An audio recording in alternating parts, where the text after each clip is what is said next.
السلام علیکم یا سیدی یا شفیع المذنبین وعلی آلک و اصحابک یا سیدی یا رحمت للعالمین۔ حمد و ثنا اور درود و سلام کے بعد سورۃ النساء کی آیت نمبر 126 اللہ رب العزت نے ارشاد فرمایا وَلِلَّهِ مَا فِي السَّمَاوَاتِ وَمَا فِي الْأَرْضِ،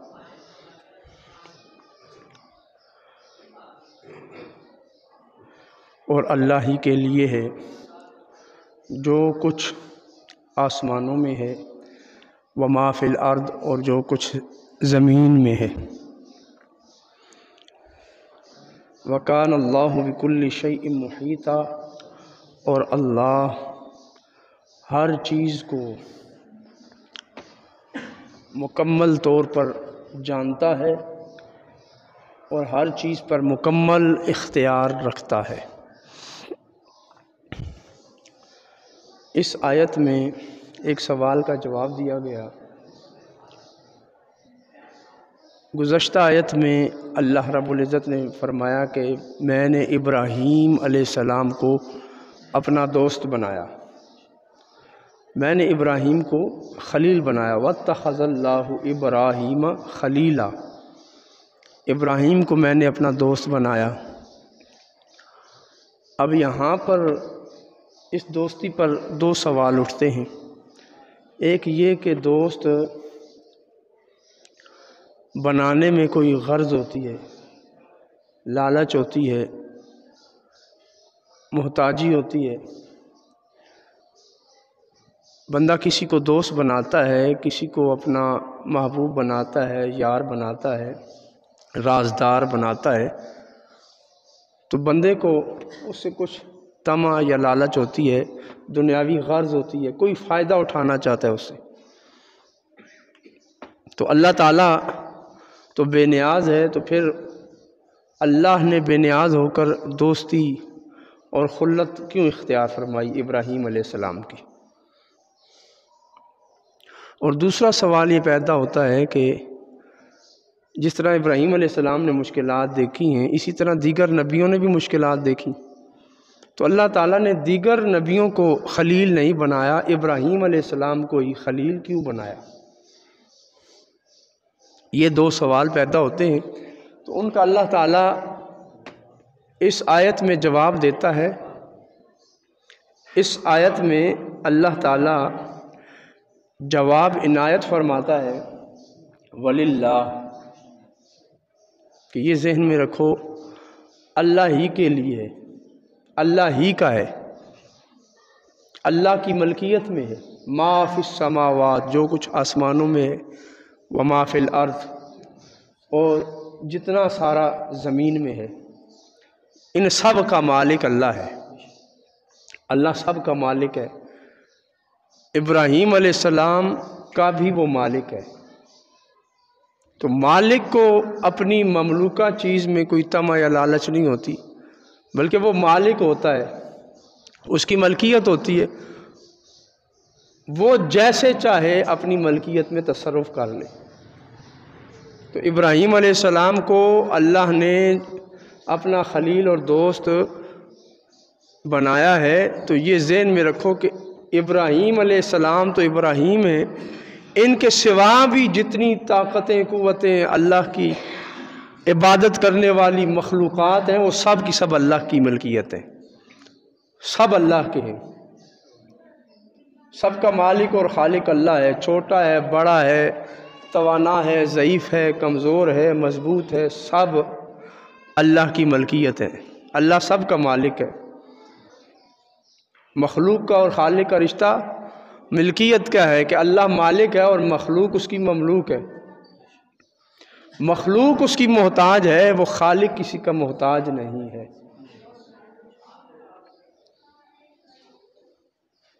اور اب جو خالق کی خوشنودی چاہے وہ ابراہیم علیہ السلام کی زندگی کو دیکھ لے، ان کے طریقے کو اختیار کر لے، وہ ابراہیم علیہ السلام کو معیار بنا لے، تو وہ بھی اللہ کے قریب ہو جائے گا۔ فرمایا للہ ما فی السماوات وما فی الارض، پہلی بات کہ اللہ مالک ہے، اور پھر فرمایا وکان اللہ بکل شیء محیطا، اور اللہ ہر چیز کو محیط ہے۔ کوئی چیز اس کے کنٹرول سے باہر ہو تو پھر اس کو کنٹرول میں کرنے کے لیے وہ محتاج ہو کسی کا۔ جب پہلے ہی ہر چیز اس کے تسلط میں ہے، اس کے قبضے میں ہے، اس کا غلبہ ہر چیز پر ثابت ہے، تو پھر اللہ کو کسی چیز کو قابو کرنے کے لیے کسی بندے کی محتاجی ہے ہی نہیں۔ اس لیے یہ ذہن میں رکھو کہ اللہ نے ابراہیم کو دوست بنایا تو کسی لالچ یا محتاجی کی وجہ سے نہیں بنایا، بلکہ اللہ تو پہلی ہر چیز کو محیط ہے، ہر چیز اس کے قبضے میں ہے، تسلط میں، قابو میں ہے۔ محیطہ، اللہ ہر چیز کو محیط ہے۔ محیط کا معنی ہوتا ہے احاطہ کیے ہوئے ہونا۔ بندے کے پاس جو دولت ہوتی ہے، جو پیسے ہوتے ہیں گھر میں رکھتا ہے یا جیب میں، اس نے گن کے رکھے ہوتے ہیں، اسے علم ہوتا ہے کہ میری جیب میں اس وقت اتنے پیسے ہیں، میرے اکاؤنٹ میں اتنے پیسے ہیں، گھر میں اتنے پیسے پڑے، گنتی اور شمار ہوتا ہے اس کا، اور پھر وہ اسے پوری حفاظت میں رکھتا ہے، اپنے ایسے کنٹرول میں رکھتا ہے کہ کوئی اسے چھین نہ سکے۔ تو محیط کا معنی ہے کہ ہر چیز کا علم میں ہونا اور اس پر مکمل کنٹرول، اختیار اور قابو ہونا۔ تو اللہ تعالیٰ کے بارے میں یہ سوچو بھی نہیں کہ ایک تو اللہ ہر چیز کا مالک ہے اور دوسرا ہر چیز اس کے علم میں ہے، اس نے گن رکھی ہے، کس کی کتنی کیپیسٹی ہے، کیفیت کیا ہے، کمیت کیا ہے، مقدار کیا ہے، اور کسی کا معیار کیا ہے، سب اللہ کے علم میں ہے۔ اور پھر وہ ہر چیز کے معیار، مقدار، کیفیت، کمیت، حالت کو پوری طرح جانتا ہے اور پوری طرح اس کے اختیار میں ہے۔ تو اس آیت میں یہ جواب دے دیا گیا کہ اللہ کسی کا محتاج نہیں، باقی سب اللہ کے محتاج ہیں، سب کو اللہ کی حاجت ہے، سب اللہ کے آگے محتاج ہیں، اللہ کو کسی کی حاجت نہیں ہے۔ یہ نقطہ جس طرح ابراہیم علیہ السلام سمجھے اور ابراہیم علیہ السلام نے سمجھایا، وہ کوئی اور نہیں سمجھا سکا۔ جیسا کہ آپ نے سن رکھا ہے کہ آگ میں ڈالا گیا ابراہیم علیہ السلام کو، فرشتہ حاضر ہوا تو آپ نے فرمایا کہ فرشتے نے عرض کی حضور میری کوئی مدد کی ضرورت ہو تو میں حاضر ہوں، مجھے فرمائے میں یہ آگ بھی بجھا دوں اور یہی اسی آگ کا رخ ان دشمنوں کی طرف موڑ دوں، اسی نمرود کی طرف موڑ دوں۔ تو بندہ مشکل میں ہوتا ہے، پریشانی میں ہوتا ہے، تو اسے تنکا بھی جو ہے نا وہ سارا نظر آ رہا ہو تو اس کو بھی پکڑتا ہے کہ شاید اس تنکوں کو پکڑ کے میں بچ جاؤں گا، ڈوبنے سے میں بچ جاؤں گا۔ تو ابراہیم علیہ السلام کے پاس تو فرشتہ آ گیا جو ایک پر کھولے تو مشرق سے مغرب تک سارا اس پر کے اندر آ جائے۔ اس فرشتے نے پیشکش کی۔ آج ہماری کوشش کیا ہوتی ہے ایمانی حالت کہ میرے کنٹرول میں کوئی چیز آ جائے، میرے اختیار میں آ جائے۔ کئی جو ہے شہد کی مکھیوں کو قابو کرنے کے لیے فن سیکھتے ہیں، دم سیکھتے ہیں، کئی سانپوں کے ڈسے کا دم سیکھنے کی کوشش کرتے ہیں کہ یہ میرے اختیار میں آ جائے۔ الغرض جہاں جو قسم کی بیماری ہوتی ہے اسی قسم کا علاج ڈھونڈنے کی کوشش کرتے ہیں۔ کوئی فن آ جائے، کسی چیز کو ہم قابو کر لیں، جنات کو قابو کر لیں، موکلات کو قابو کر لیں، ہر بندہ یہ چاہتا ہے۔ وہاں تو فرشتوں کا سردار ابراہیم علیہ السلام کے سامنے پیش ہو گیا کہ فرمائیے کہ کیا کرنا ہے۔ تو حضرت ابراہیم علیہ السلام نے فرمایا تو واپس چلا جا، جو میرا مالک و خالق ہے وہ مجھے جانتا ہے کہ میں اس وقت کہاں ہوں اور کیسے اس نے مجھے نکالنا ہے۔ علم ہو بحالی کفانی عن سوالی، بس اس کا علم، وہ جانتا ہے نا کہ میں کس حالت میں ہوں، اسی لیے اس نے تجھے بھیجا ہے۔ وہ جب جانتا ہے تو بس اتنا ہی کافی ہے کہ وہ مجھے جانتا ہے کہ میں اس کی خاطر میدان میں آ گیا ہوں، آگ میں آ گیا ہوں۔ کفانی عن سوالی، مجھے اب ضرورت ہی نہیں ہے، آگ تو پہلے ہی میرے لیے ٹھنڈی ہو گئی ہے اور امن والی ہو گئی ہے۔ تو یہ ہے مقام توکل اور مقام رضا۔ امام ابن جریر طبری فرماتے ہیں لطاعتہ ربہ، اپنے رب کی جو اطاعت ابراہیم علیہ السلام نے کمال درجہ کی اس وجہ سے اللہ نے ابراہیم علیہ السلام کو خلیل بنا لیا۔ وَإِخْلَاصِ الْعِبَادَةَ لَهُ، اور جس اخلاص کے ساتھ اللہ کی عبادت ابراہیم علیہ السلام نے کی، مخلص ہو کر بغیر کسی فائدے اور نقصان کے، رضاکارانہ طور پہ، تو اس عبادت کو دیکھتے ہوئے اللہ نے ابراہیم کو اپنا خلیل بنایا۔ والمسارعۃ الی رضاہ و محبتہ، اور ابراہیم علیہ السلام تیزی کے ساتھ، جلدی کے ساتھ اللہ کی رضا اور محبت کی طرف دوڑتے تھے۔ اس تیزی کو، اس شوخی کو، اس تسلسل کو اللہ نے جب ملاحظہ فرما لیا اور دنیا کو دکھا دیا تو اللہ تعالیٰ نے ابراہیم علیہ السلام کو اپنا خلیل بنا دیا۔ لا من حاجت بہ الیہ و الی خلتی، اللہ کو ابراہیم علیہ السلام کی کوئی محتاجی نہیں تھی اور نہ ہی انہیں خلیل بنانے کی کوئی ضرورت تھی۔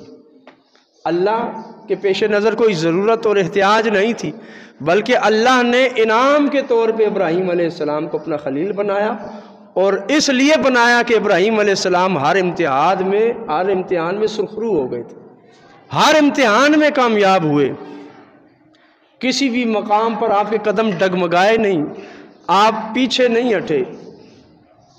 وَكَيْفَ يَحْتَاجُ إِلَيْهِ وَإِلَىٰ خُلَّتِهِ، اللہ کو ابراہیم علیہ السلام کی احتیاج اور ضرورت کیسے ہو سکتی ہے؟ وَلِلَّهِ مَا فِي السَّمَاوَاتِ وَمَا فِي الْأَرْضِ، جب سب کچھ اللہ کے ہاتھ میں ہے تو پھر اللہ کی دوستی کا کوئی غرض یا طمع نہیں ہو سکتا۔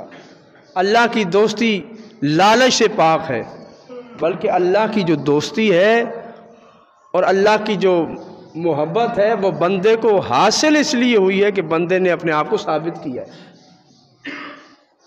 بندے نے 4 دن جو زندگی کے گزارے ہیں اس میں ثابت کیا ہے کہ میں خالق و مالک کا ہوں، میں اللہ کا ہوں، میں اس کا بندہ ہوں۔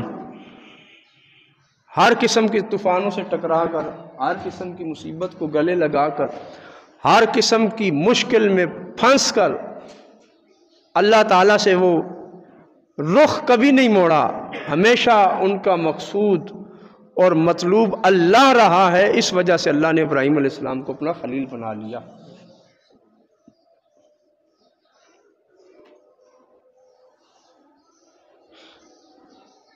تو ابراہیم علیہ السلام نے بھی جو اللہ کی رضا اور محبت تلاش کی، اس رضا اور محبت میں بھی ابراہیم علیہ السلام خالص تھے۔ ابراہیم علیہ السلام خالص تھے۔ ابراہیم علیہ السلام کے دل میں، نیت اور ارادے میں، ان کے پیش نظر، ان کی نظر میں کوئی دنیاوی لالچ نہیں تھا کہ مجھے مکان مل جائے، جائیداد مل جائے، مجھے ریوڑ مل جائے، مال و دولت مل جائے، مجھے شہرت مل جائے۔ ابراہیم علیہ السلام نے بھی ان ساری چیزوں سے بے نیاز ہو کر اللہ کے ساتھ لو لگائی تھی، اور وہ چاہتے صرف اللہ کی رضا تھے۔ اللہ کی خوشنودی کے لیے انہوں نے سارے اعمال کیے۔ اس مقام پہ آ کے اللہ رب العزت نے ابراہیم علیہ السلام کو اپنا خلیل بنا لیا۔ اور خلیل کیا ہوتا ہے؟ ایسا محبوب ہوتا ہے کہ جس کی محبت میں کسی قسم کی آمیزش نہ ہو، کسی غیر کا دخل نہ ہو، کسی دوسرے کی گنجائش نہ ہو۔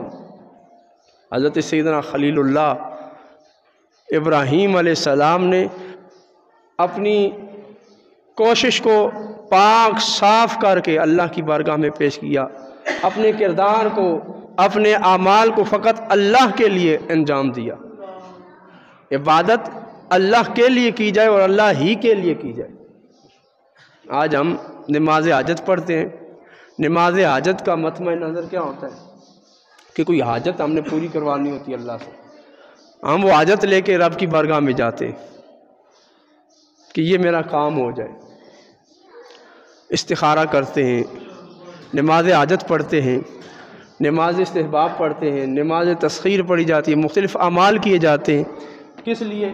فلاں چیز میرے مسخر ہو جائے، بیوی نافرمان ہے وہ تابع ہو جائے، اولاد نافرمان ہے وہ تابع ہو جائے، فلاں شخص میرا دوست بن جائے۔ ہم مختلف قسم کے اعمال کرتے ہیں، فلاں رشتہ مجھے حاصل ہو جائے، اس کے لیے ہم عمل کرتے ہیں۔ تو ابراہیم علیہ السلام کا کوئی بھی عمل کسی دنیاوی غرض سے نہیں تھا، اس وجہ سے اللہ نے ابراہیم علیہ السلام کو اپنا خلیل بنا لیا، اللہ تعالیٰ نے اپنا محبوب بنا لیا۔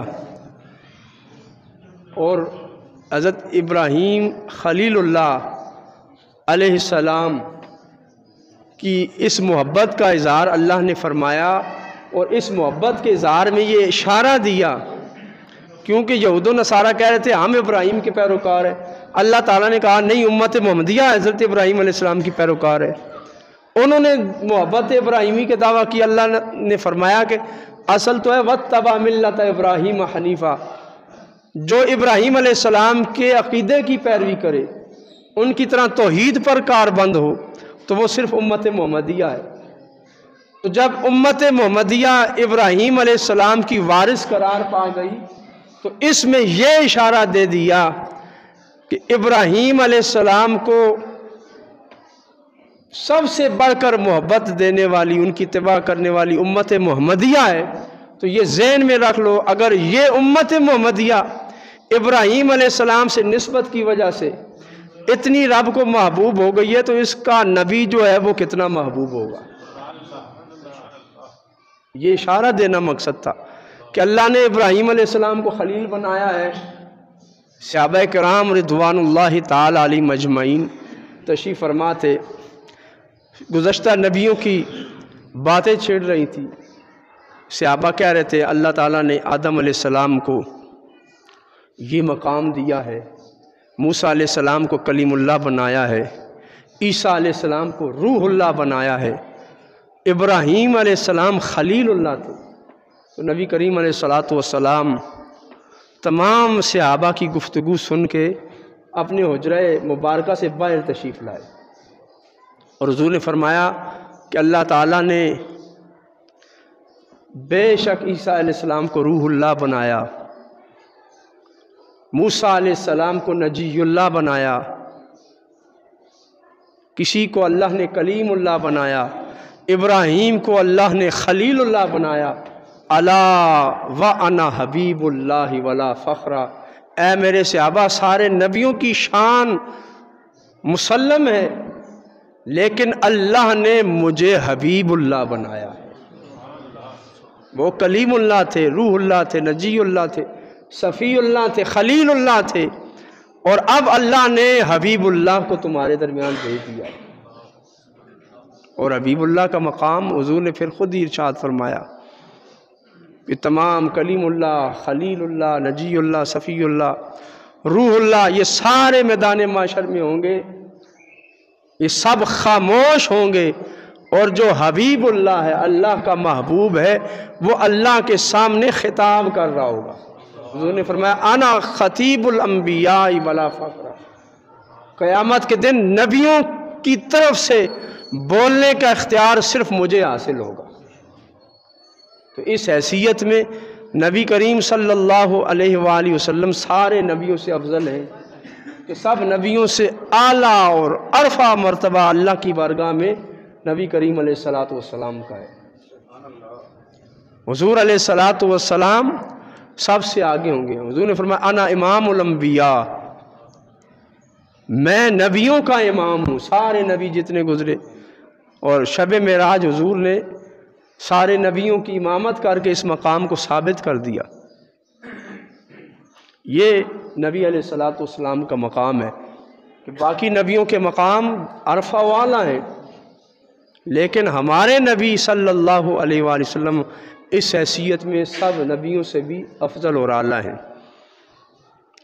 آقا کریم علیہ السلام سب نبیوں سے افضل بھی ہیں اور اعلیٰ بھی ہیں، اور اسی وجہ سے آپ کی امت سارے نبیوں کی امتوں سے افضل ہے، سارے نبیوں کی امتوں سے افضل ہے۔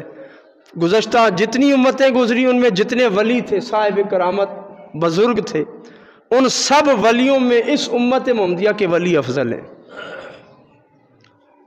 اس امت میں جتنی کرامتیں ہوئیں اتنی کرامتیں کل ملا بھی لی جائیں تو وہ حضور غوث الاعظم کی کرامتوں سے کم پڑتی ہیں۔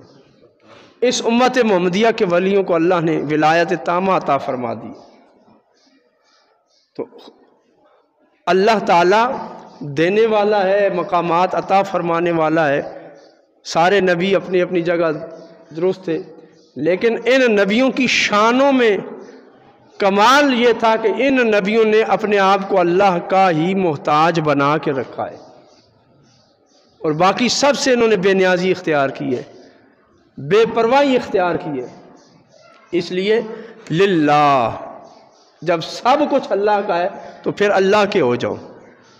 جب سب کچھ اللہ کا ہے، ما فی السماوات والارض، جو آسمان و زمینوں میں سب اللہ کا ہے، تو پھر ان چیزوں کو چھوڑ کر بندے کو اللہ کا ہو جانا چاہیے، وہ راہ اختیار کرنی چاہیے جس سے اللہ مل جائے۔ علامہ اقبال رحمۃ اللہ تعالیٰ علیہ نے اس پر بڑی پیاری بات کی ہے۔ فرماتے ہیں جب طارق بن زیاد لشکر لے کر اندلس شہر میں پہنچا، دریا کراس کیا، کشتیوں کو جلا دیا، حکم دے دیا کشتیوں کو جلا دو۔ اب کشتیوں کو جلایا گیا، اور جب وہ شعلے آسمان کو پہنچے تو جو لشکری تھے، سپاہی تھے، ان کے دل کمزور پڑ گئے کہ واپسی کا راستہ ہی نہیں رہا، اب واپسی کیسے ہوگی؟ تو پریشان ہو گئے۔ لیکن طارق بن زیاد کا اپنا ایمان اور توکل تھا، عرض کرنے لگے لشکری کہ حضور یہ آپ نے کیا کیا کہ واپسی کا جو راستہ تھا وہ آپ نے بند کر دیا، جو سفر کا ذریعہ تھا وہ آپ نے جلا دیا، یہ تو شریعت میں جائز نہیں ہے، اس کو تو کھلا رکھنا چاہیے اس آپشن کو۔ تو طارق بن زیاد کے بارے میں اقبال کہتے ہیں کہ جواب دیا خندید و دست بر کف شمشیر برد۔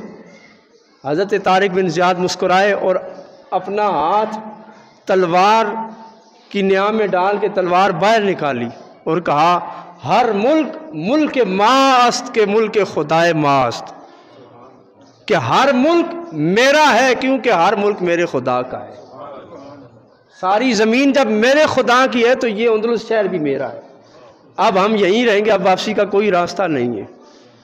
تو جب بندہ مومن کا ایمان مضبوط ہو جاتا ہے، واپسی کا کوئی راستہ وہ خالی نہیں چھوڑتا، واپسی کی راہ وہ نہیں دیکھتا، واپس آنا پلٹنا پھر اس کے ذہن میں نہیں ہوتا، جو مقصد ہوتا ہے، منزل ہوتی ہے، اسے حاصل کرنا مقصود ہوتا ہے، واپس آنا اس کے پھر آگے کچھ نہیں ہوتا۔ مومن کے لیے واپسی نہیں ہے، واپسی کا کوئی راستہ نہیں۔ حضرت خبیب رضی اللہ تعالیٰ عنہ کو سولی پہ لٹکا دیا گیا اور کہا گیا کہ بس تو اتنا کہہ دے کاش میری جگہ محمد ہوتے صلی اللہ علیہ وآلہ وسلم، ہم تجھے چھوڑ دیں گے، تو واپس اپنی زندگی کی طرف لوٹ آئے گا، وگرنہ تجھے موت ہے، سزائے موت۔ سولی پہ چڑھا دیا گیا، بس آخری اب وار رہ گیا تو حضرت خبیب کہنے لگے میں تو اتنا بھی برداشت نہیں کرتا کہ میرے نبی کے پاؤں میں کانٹا چبھ جائے اور میں آرام سے بیٹھا رہوں۔ تو حضرت خبیب نے سولی قبول کر لی، لیکن رسول اللہ صلی اللہ علیہ وآلہ وسلم سے غداری کر کے واپسی کا راستہ اختیار نہیں کیا۔ اس لیے للہ ما فی السماوات والارض، للہ ما فی السماوات و ما فی الارض، جو کچھ آسمانوں میں ہے یہ آسمان بھی اس کا ہے، اس میں جتنی نعمتیں سب اس کی ہیں، وما فی الارض یہ زمین بھی اس کی ہے، زمین میں چھپے خزانے بھی اس کے، سب کچھ اسی کا ہے۔ نبی کریم علیہ الصلاۃ والسلام وہ جب خندق کھودی گئی، صحابہ کرام بے ہوش ہونا شروع ہو گئے بھوک اور پیاس کی وجہ سے، کافی دنوں سے کچھ کھایا پیا نہیں تھا، خندق کھود کھود کے کمزور ہو گئے۔ نبی علیہ الصلاۃ والسلام نے بھی جسم اطہر پہ پتھر باندھے ہوئے تھے، آپ نے ضرب لگائی، کہا کیسر فتح ہو گیا، اللہ اکبر اللہ اکبر، پھر ضرب لگائی، کسرا فتح ہو گیا۔ صحابہ نے عرض کی یا رسول اللہ صلی اللہ علیہ وسلم یہ کیا ماجرا ہے؟ فرمایا جب میں نے اس پتھر پہ ضرب لگائی، اس کی چنگاریاں اڑی اور مجھے کیسر و کسرا کی فتوحات اللہ نے دکھا دی ہیں۔ یہ ہم تو اپنے تحفظ اور دفاع کے لیے خندق کھود رہے ہیں، ہم اس خندق کے اندر محصور اور محدود اور قید نہیں رہیں گے، بلکہ ہمارا جھنڈا کیسر و کسرا پر بھی لہرا جائے گا۔ للہ ما فی السماوات و ما فی الارض۔ صحابہ نے بھی یہ نہیں کہا یا رسول اللہ صلی اللہ علیہ وسلم کھانے کو ہے کچھ نہیں، پیٹ پہ پتھر باندھے ہوئے، ادھر کچھ صحابہ بے ہوش پڑے ہیں بھوک اور پیاس کی وجہ سے، اپنا تحفظ کرنے میں ہمیں ابھی پریشانی ہو رہی ہے، اور آپ کیسر و کسریٰ کی فتوحات کی بات کرتے ہیں۔ انہوں نے یہ اعتراض نہیں کیا، بلکہ وہ بھی سمجھتے تھے للہ ما فی السماوات و ما فی الارض، جو آسمانوں میں ہے جو زمین میں، سب طاقتیں سب قوتیں اللہ کی ہیں۔ تو بندہ مومن جب یہ عقیدہ ذہن میں رکھ لے تو پھر سب کچھ اس کے تابع ہو جاتا ہے، سب کچھ اس کا ہو جاتا ہے۔ مالک کائنات ہمیں اللہ تعالیٰ کی ذات کے ساتھ کامل وابستگی نصیب فرمائے، اور اللہ تعالیٰ کی قوتوں پر اعتماد رکھنے کی توفیق عطا فرمائے۔